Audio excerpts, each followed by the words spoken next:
What's up, YouTube? It's the Action Figure Grader coming back to you with another look at recent sales for mint on card vintage Kenner Star Wars figures. And we've got some heaters in this one. These are big boy items. These aren't even big boy items. These are big daddy items. I'm stealing that one from Brad, who is Rocket City Sith. He was talking about some recent miscards that I sold on Facebook, and he said, those aren't big boy items. Those are big daddy items. And there's a lot of those in this batch. There's some incredible stuff here. So let's go ahead and dig in. The first one we got is Brian's Toys. He had some really early card backs, all pretty high grade and tough to find type items. The first was an AFA 85 archival case 12 back A Palatoy C3PO. That's a mouthful. That's what, never mind. This C3PO is awesome. It's unpunched, no price sticker, AFA 85. And here's the sticker on it, straight 85s for the subscore. That is a stunner. That one sold for $21.25 in an auction. That one just ended this past Sunday as of the filming of this video. 37 bids on that, but man, that is a beauty of a Palatoy card. He also had a 12-back C Luke Skywalker, AFA 80, 80, 85, 80, and this one had no price sticker and was also unpunched, so another big one here. $31.50 on that one. I thought that was actually a pretty good deal, just given how tough it is to find those. And I think this is the Taiwan. Just looking at the figure, it looks like the Taiwan. Is that right? I could be wrong. Let's see. Nope, made in Hong Kong. So there's something about the look of that farm boy at first glance. It kind of looked like the Taiwan mold, but there probably isn't even a 12C Taiwan Luke Farm Boy. That's how little I know about 12 backs. But this one was a really nice example, though, and that one did sell for $31.50. And then finally, from Brian's Toys, he had a 21-back B Boba Fett archival case graded AFA 70. This one was a punched example with a big price sticker in the upper right-hand corner, but that one sold for $44.94, so almost $4,500 for that 21-back B Boba Fett. And, I mean, I think we just talked about a 21A. It might have been a B over at LCG Auctions that sold for about $13,000. So this one obviously was quite a bit less expensive, just given it was a 70 grade versus an AFA 85 for that Boba Fett. But that's still a stunner, clear blister, really clean example. Here was an interesting one. This is the Harbert Italian release. I'm not going to say it. I'm not going to say the Italian language. Gerastalari. I lied. I said it. This is the Power Droid, and this one, you know, the blister was kind of rough. You know, it wasn't in great shape. You can see the big crunch on the stem there, and the card back itself also had a lot of creases to it. But you know, these Gerastalari Italian Harberts are tough to find mint on card, and this one's probably like what, a 60 grade at best, but. You're talking a very rare one. This is the first time I've actually seen the Power Droid on this card back on eBay. And it sold for $1,034. My buddy Gary Wallace, big Patreon supporter and friend of mine, you know, he asked me what I thought it would sell for. I said $800, maybe up to $1,000. I was thinking closer to the lower end of that range, just given the condition issues of it. But clearly I was wrong yet again. $1,034 took that one home. Next up, there was a Canadian 20-back red snaggletooth, and this one looked to be really clean overall. Blister looked to be in great shape. It did have a little wear by the hang tab, but nothing crazy. There's the back of the card. Little card wave, little scuffing, little edge wear, but still probably, if I had to guess, an 85, or excuse me, an 80 grade. It might have been a 75 grade. The price reflected that, $569. And again, I think there was one that sold recently on LCG or Hakes or somewhere, I can't remember. That was closer to double that price. So $569 took that one home. Pretty nice example for the Canadian release 20-back red snaggletooth. Here was the die-cast Slave 1. The card looked to be in really great shape overall. Blister was heavily yellowed, but still, usually these cards are really bent up and in rough shape. But, you know, they had one little crease in the lower left-hand corner that you can see there. But overall, though, the card I thought was in pretty good shape for one of these die-cast Slave 1s. It sold for 306 euros, which is 328 US dollars. That was in an auction. That one also ended on Sunday, 14 bids. That's a pretty good deal. That equates to probably about 360 or so US dollars. But, you know, for a die-cast Slave 1 mint on card in that condition, I mean, that's probably 75 grade condition. I thought that was a really good deal. Next up was a CAS 85 for Luke Bespin, and I believe this was the 41 back. Let's see. This one was the 41 back B Luke Skywalker, 85.90.85 with a clear blister. It did have the Toys R Us price sticker. It was a punched example. That one sold in a buy it now situation for $1,500 US. That's a big number, but certainly it was in fantastic condition. That was the looking photo, not the walking photo. I've got that one on the 41A back survival kit offer, but that was a really good deal. I thought, well, maybe not good deal, but it's probably fair market value, right? I've seen them sell in this condition, even on Facebook, for $1,600, $1,700, even $1,800. So I think that $1,500 is probably about fair market value. I don't think it was a steal by any means, but probably about right. Next up was the FX7 on the 48 back. I believe this is the B back with the printed the printed offer, not the sticker. This one did have some bubble crunch at the top of the blister, so pretty big ding there. It was lightly yellowed. It was unpunched as well, no price sticker. That one sold for $244.50 in an auction. Now, if this had been a clear blister with no damage on it, you'd probably easily double that price. Easily $500, if not $600 for one that's in better shape. This is probably about a 70 grade, if I had to guess, for the FX7 on the 48B back, I believe it is. Likewise, here's the 48 back, and this was Bosk. This was a clear blister, unpunched with a Kmart price sticker. It did have some heavy creases on the card, though. But you can't beat that price. Only one bid on that one, $245.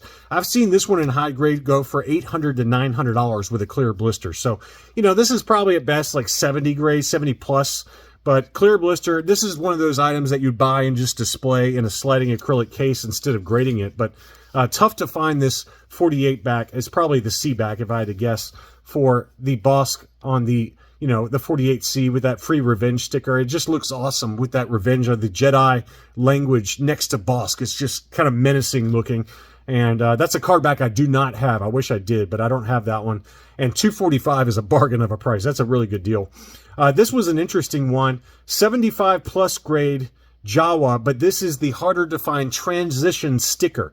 And so what Kenner Canada did, these are the Kenner Canadian backs. You can see the multi-language there on that sticker with the French and English language.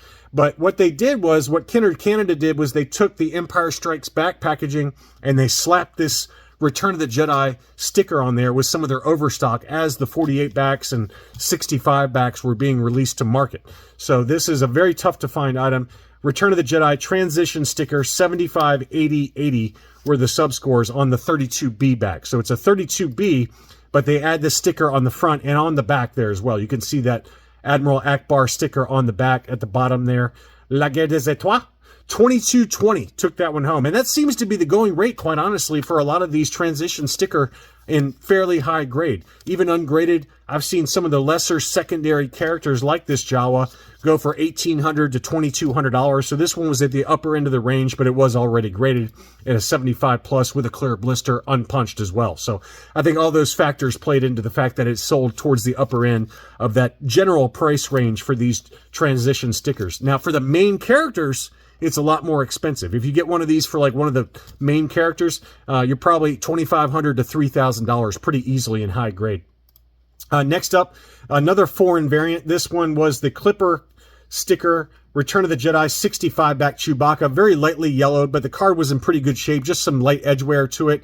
Here's the back of the card with that Clipper sticker as well, 77 back. It was listed for 880 euros, but the best offer that was accepted was 625 euros. So the seller came off, let's call that 25 to 30% off the list price, and that equates to about 675 US dollars or so, maybe 700 after taxes and things for this one when translated to the US dollar. So I thought that was a really good deal for a nice looking example. That's probably a 75 plus or easily an 80 grade, somewhere in that ballpark for the Chewbacca with that Clipper sticker on there. So that's a really cool foreign variant.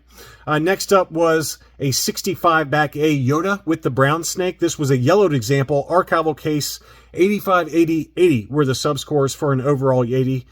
This one just had very light yellowing to the blister there. So very nice example. And it did have the Clearview label up top. This one sold in an auction for $513. That was a steal of a deal, if you ask me. I thought that was a really good price for a Yoda on the Return of the Jedi card back with only light yellowing to it. Usually these are very heavily yellowed where you can barely see Yoda. It's so cloudy. But this one just had light yellowing, and I thought that was a really good deal. Next up was a Hollow Cheeks Tuscan Raider mint on card with blister support. This one was graded 75 by CAS, 75, 85, 85. So 285 subscores, and it did have the blister support, as you can see there, though. So that's a really cool item, and I was curious to see where this one would sell. It sold for $525, and I've seen high-grade, loose-graded examples sell for more than that. CIB sold one that was an AFA 85 that sold for over $800, I think. It might have been even closer to $1,000. But this one sold for $525 in an auction with the blister support. So I thought that was a really good deal. Next up was Squid Head with a clear blister. It was graded 85% by UKG. 80, 85, 90 were the subscores. This one just sold unpunched, as close to case fresh as you can get it. It did have one little spider vein at the very top, right above the hang tab, that's unpunched. So that's why it got the 80 subscore for the card. But that's a beauty. And it sold for 300 pounds, 371 US dollars. This seller, South Beach Toys, had two beautiful tri-logos that I was going to send out to my Patreons as buy it now alerts, but they sold before I could even do that. So shout out to Matthew C for sending these over to me by text. I was going to send them out, say, hey guys, these are good deals, and they both did sell.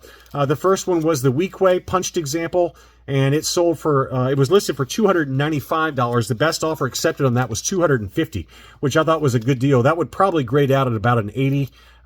Really nice clean card, just some very light dings to the blister on that tri-logo. And then likewise, they also had the Klaatu with the skirt miscarded on the Klaatu skiff guard outfit, and I've got one of these in my collection. This one did have the KB Toys price sticker that were known for some of these tri-logos. That one was listed for $395 US dollars, and the best offer accepted on that one was $350. This one's in better shape than mine, and I paid close to that for my example that graded 75 with CAS. So I thought that was a really good deal there for best offer accepted. $250 and $350 for those two tri-logos. And then the last tri-logo before we dig into some other items was the Rebel Soldier, Hoth Rebel Soldier. This one looked to be in about 80 grade condition, and that one sold in an auction for $308 US dollars. I thought that was a really good deal, and the blister was in really great shape overall. I think it would grade an 80 all day long, so somebody got a good deal on that one. Next up, CIB sold an AFA 80 Plus Imperial Dignitary, unpunched, no price sticker, and it did have the archival case. 80, 85, 85 were the subscores. Very light yellowing to it. And 404 on that is a bargain. I mean, loose graded AFA 85s typically sell for $240 to $250 or so. So to get it mint on card, AFA 80 Plus for $404 was an absolute banger of a deal. Two of those KB Toys 2-pack overstock sold in an auction. The first one was the Gamorrean Guard with General Madine, very rough condition. That one sold for $202.50. And then he also had the Squid Head with General Madine. That's the green-haired Taiwan General Madine inside with Squid Head. That one sold for $327. That one's a little bit more desirable because of the Squid Head. The Gamorrean Guard appeared a lot on these KB Toys overstock 2-packs, and they're most always really banged up because they were in big bins at KB Toys. I can remember it from my childhood, walking right by them with my nose up saying, no thank you, I want G.I. Joes. I wish I instead had bought some of these Return of the Jedi 2-packs. Next up was an AFA 85 archival case Power of the Force Han Solo in Carbonite. That one sold in a buy it now situation for $1,275. Ungraded, I've seen as low as $600 in rough shape. Typically in really decent 80 grade shape, they sell ungraded for about $800 to $900. This one was an AFA 85, unpunched, no price sticker, archival case, as good as it gets, case fresh, and it sold for $1,275, which I thought was a very fair deal given the condition of that item. That's all I really had for this video. I hope you liked this look at recent mint on card sales. Thanks as always for watching, and I'll be back soon.